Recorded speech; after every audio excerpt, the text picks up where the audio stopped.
Hi நண்பா நண்பீஸ். Government ஜாப்பில் வேலை பார்க்குறவங்களுக்கு மட்டும்தான் ரிட்டைர்மெண்ட் ஆனதுக்கப்புறமா மாதம் மாதம் பென்ஷன் வருமா, இல்லை ப்ரைவேட் கம்பெனியில் கஷ்டப்பட்டு உழைக்கிற நமக்கு பென்ஷன் வராதான்ட்டு நிறைய பேருக்கு ஒரு ஏக்கம் இருக்கும்.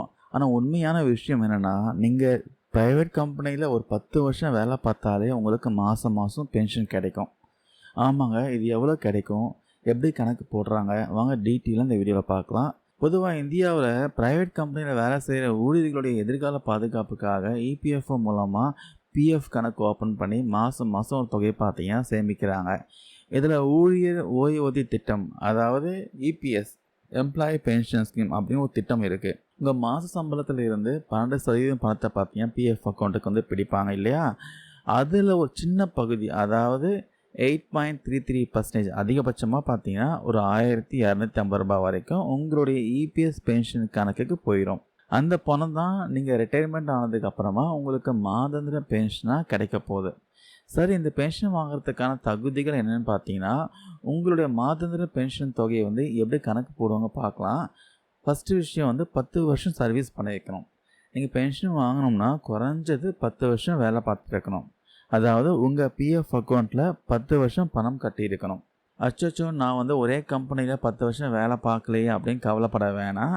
நீங்கள் எத்தனை கம்பெனி மாறினாலும் பரவாயில்ல, உங்கள் மொத்த சர்வீஸ் பார்த்தீங்கன்னா 10 வருஷம் இருந்தால் போதும். அதுக்கப்புறம் வருஷ கணக்கீடு. இதில் ஒரு சூப்பராக ஒரு ட்ரிக் இருக்குது. நீங்கள் ஒரு வருஷத்தில் 6 மாதத்துக்கு மேலே வேலை பார்த்துருந்தாலே அது ஒரு முழு வருஷமாக கணக்கில் எடுத்துப்பாங்க. ஆனால் 6 மாதத்துக்கு குறைவாக இருந்தால் அது கணக்கில் வராது.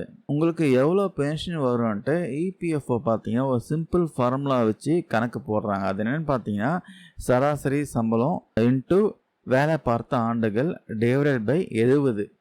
இதில் சராசரி சம்பளம்ன்றது பார்த்தீங்கன்னா, நீங்கள் ரிட்டைர்மெண்ட் ஆகிறதுக்கு முந்தைய 6 மாதங்கள், அதாவது 5 வருஷம் வாங்கின அடிப்படை சம்பளத்தோடைய சராசரி. ஆனால் இங்கே ஒரு முக்கியமாக ட்விஸ்ட் இருக்குது. இப்போதைக்கு இபிஎஸ் திட்டத்தில் பார்த்தீங்கன்னா சம்பள உச்சவரம்பு மாதம் 15,000 ஃபிக்ஸ் பண்ணியிருக்காங்க.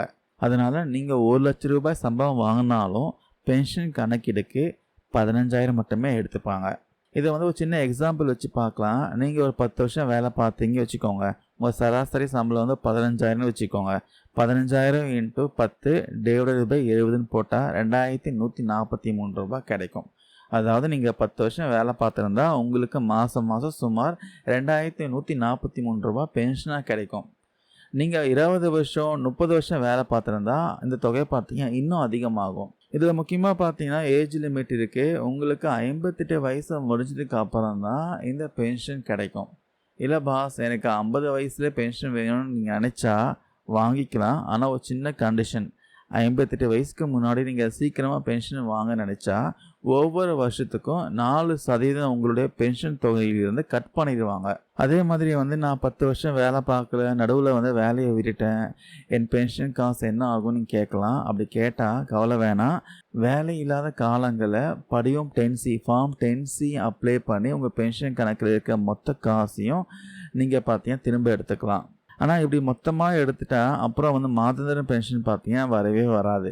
இதில் ஒரு லேட்டஸ்டான அப்டேட் என்னென்னா, பல பேர் தங்களுடைய பென்ஷன் தொகையை அதிகரிக்க உயர் ஓய்வூதிய திட்டம் ஹையர் பென்ஷன் ஸ்கீம் அப்படின்னு ஒரு ஆப்ஷனுக்கு இப்போ அப்ளை பண்ணிட்டு வராங்க.